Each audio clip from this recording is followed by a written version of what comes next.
Hampshire. So South Carolina is absolutely critical and crucial for Democratic candidates. But I think something that needs mentioning that hasn't really been pointed out. Oh, do we have Tulsi Gabbard coming on, right? You know what? She's about to speak. Hold on to that thought, Amy. We'll get back to you. Let's listen to Tulsi Gabbard here. Thank you very much. Thank you all for being here. Thank you for your hard work. It's great to be back here in South Carolina. Your state has a very special place in my heart. I remember it like it was just yesterday when I had my first trip here. It was about 16 years ago, got off the plane in the middle of a hot summer, had fresh new boots on my feet and a rucksack on my back. I was a newly enlisted private headed to Fort Jackson for my basic combat training. It's my introduction to your kind Southern hospitality. I volunteered to deploy to Iraq just 1 year later, where I experienced firsthand the high human cost of war. And I had the great privilege of serving alongside so many great Americans who sacrificed so much and who truly embody what it means to put service above self.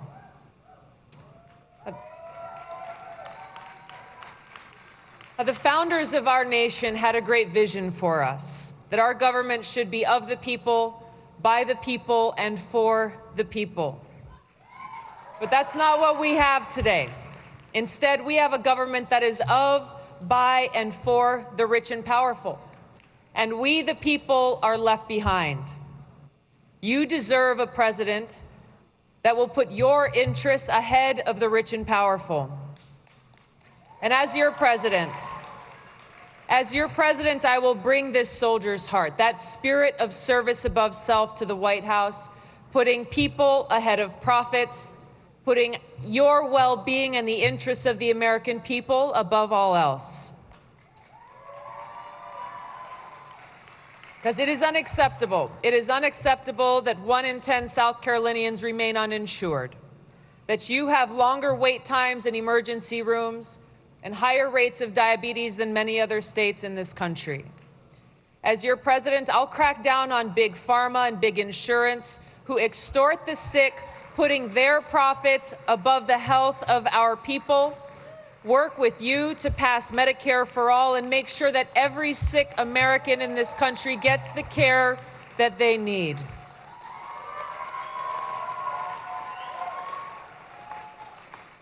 Now, my aunt is here today. She's been a public school teacher here in South Carolina for her entire career, almost 40 years.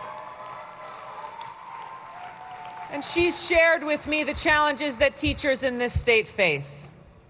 That teachers here remain underpaid and overworked. As your president, I'll make education the priority it deserves by investing in our children and listening to our teachers about how we can empower them to do what they do best. As your president, I'll end the failed war on drugs that's ruined so many people's lives, that's overcrowded our prisons and torn families apart. I'll reform our criminal justice system, end the marijuana prohibition, end cash bail, and ban private prisons. I'll crack down on the overreaching intelligence agencies and big tech monopolies who are taking away our civil liberties in the name of national security and corporate greed, and protect our constitutional right to privacy and free speech. And I'll tackle climate change by ushering in a green century, ending taxpayer subsidies to big fossil fuel giants and multinational agribusiness, ban offshore drilling, protect our environment, and harness technology, harness the innovation that we have to create jobs in renewable energy, provide better opportunities for our farmers to make a good living, and make sure every American has clean air to breathe and clean water to drink. But here's the truth. We will not have the resources we need to invest in our people unless we deal with one central issue, and that is the cost of war. The most important responsibility that the president has is to serve as commander-in-chief, and I'll be ready to do that job on day one. Having served as a soldier for over 16 years, deployed twice to the Middle East, served in Congress over 6 years on the Homeland Security, Foreign Affairs, and Armed Services committees, I know the importance of our national security, and I know the cost of war. For too long, warmongers from both parties have been dragging us from one regime change war to the next, and this president right now is leading us closer and closer to the brink of a war with Iran. Now, these same warmongers, they're hyping up a new Cold War and nuclear arms race, pushing us closer to the possibility of nuclear war, an unwinnable war that would destroy our country, planet, and future. As your President, Commander-in-Chief, I'll end our long-standing regime change war policy that has taken so many lives, that has cost us trillions of hard-earned taxpayer dollars and have made the American people less safe. I'll work to end this new Cold War, this nuclear arms race, and lead us away from the abyss of nuclear war. And I'll take the trillions of dollars, trillions of your hard-earned taxpayer dollars that have been and will be wasted on these programs, and instead invest them in serving the needs of our people. I'll have the courage to meet with both adversaries and friends in the pursuit of peace and national security, understanding that unless we exercise that courage, the only alternative is war. Finally, I'll bring a soldier's principles of service above self to the White House, restoring the values of integrity and honor and respect to the presidency. Now, there are challenges that we face, there are obstacles that stand in our path, but know this, that when we stand united, inspired by this love and care we have for each other and for our country, there is no challenge that we cannot overcome. So I'm here today asking you to join me. Visit Tulsi2020.com. Stand with me as we join hands to bend the arc of history away from war and towards peace and a bright future with opportunity and justice and equality for every single American. Thank you so much for being here. Thank you for having us. Aloha. Nice to see you. Congresswoman Tulsi Gabbard of Hawaii with that aloha there, wrapping up her 7 minutes to the South Carolina Democratic Convention, touting her time service in Iraq, her 16 years as a soldier, and her 2 tours of duty in Iraq, too. Among the other candidates speaking in the few hours. Now, Congresswoman Tulsi Gabbard is sitting down right now with our own Reverend Al Sharpton with her one-on-one. Let's listen in with more on that. Thank you, Francis. Congresswoman, you were very well received here. Tell us what is your message that distinguishes you from the other candidates. 24 candidates, hard for people to remember 10 of them. Why should they remember and start leaning towards supporting you? What is your argument? You know, I shared here today my experience. My first trip coming to South Carolina was as a newly enlisted soldier in the Army National Guard after 9/11. I've served now for over 16 years. I've deployed twice to the Middle East, and in Congress have served for over 6 years on the Homeland Security, Foreign Affairs, and Armed Services committees. So I shared with them, you know, my experience in understanding the importance of national security and also knowing the cost of war. And the kind of leadership that I bring comes from this experience of ending these wasteful regime change wars that have cost so many lives and trillions of hard-earned taxpayer dollars that instead of going towards investing in the needs of our people, things like healthcare, education, infrastructure, protecting our environment, trillions of dollars have been going to pay for these wasteful wars and this new Cold War and nuclear arms race. So the leadership that I bring will end these wasteful regime change wars, work to end the new Cold War and arms race, and instead invest in our people, use those resources to put their needs, their interests, and their well-being first and foremost. Now, you're a member of Congress. Where do you stand on those that are calling for impeachment inquiries to start in Congress? You know, I don't think that's the right route to take, and here's why. the American people in this country have been so divided and so torn apart. I think pursuing that route of impeachment would only further divide the country.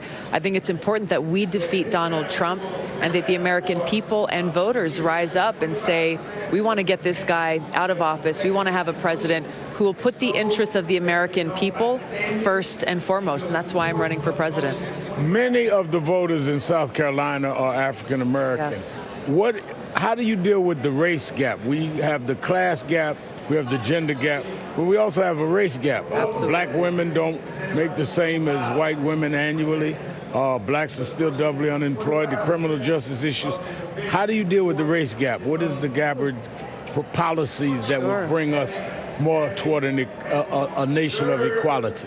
Well, these are many of the issues that I've been working on in Congress and that I focused on here today with people who are here at this convention. Ending this failed war on drugs that has disproportionately impacted black and brown people, people of color, people whose lives have been destroyed and torn apart.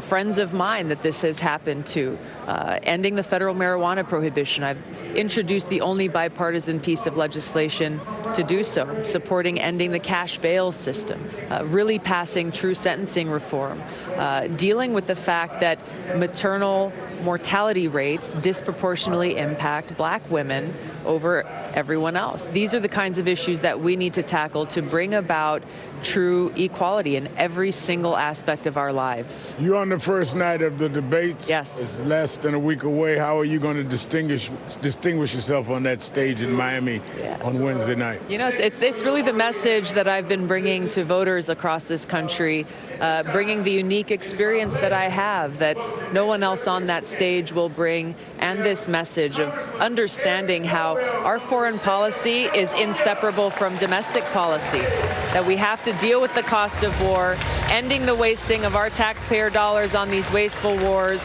and invest those dollars in making it so that we can provide health care for all, we can provide a quality education, we can rebuild our crumbling infrastructure.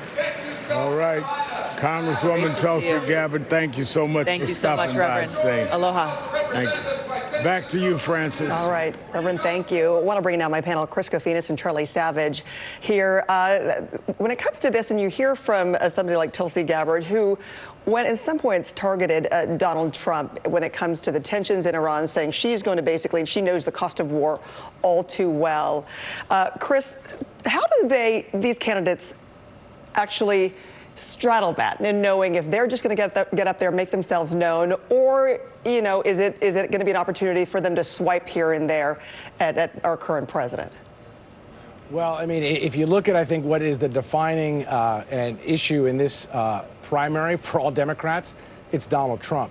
Democrats across the country want someone that they believe is going to be a nominee that is going to defeat Donald Trump. They don't want to repeat of 2016. So not only I think the bigger issue, the complex issue of electability, I think it's the issue of how you're going to present yourself, how you're going to present that argument against Donald Trump. And at the same time, and I think this is the challenge for these, if you will, margin of error candidates. How do they stand out in a debate where you're going to have 10 people divide that time up?